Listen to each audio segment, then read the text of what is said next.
we can't be indifferent to. It's a great threat. We'll have to consider our action. But do I seek action? No. Do I preclude it? No. What do you think is the impact of the Prime Minister's statements? Well, I think he's sending a message, but there are two separate issues, Iran and Syria. Syria is the more pressing question right now because they've now admitted what everybody knew, they have chemical and biological weapons. The problem for the Israelis is that when Obama said it would be a tragic mistake if the regime used them, for the Israelis the issue isn't the use of these weapons. That would be so reckless it would be incomprehensible.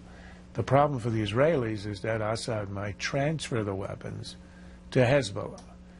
Because remember, Hezbollah is a client of Iran, as is the regime in Syria, or even to Iran.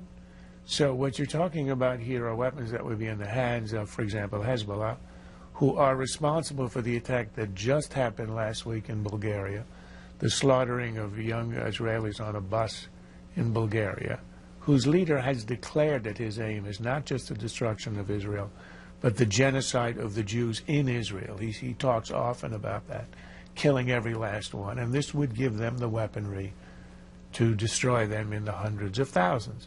If the Israelis have any inkling of a transfer of the weapons, the Israelis have teams, and they will not wait for the UN.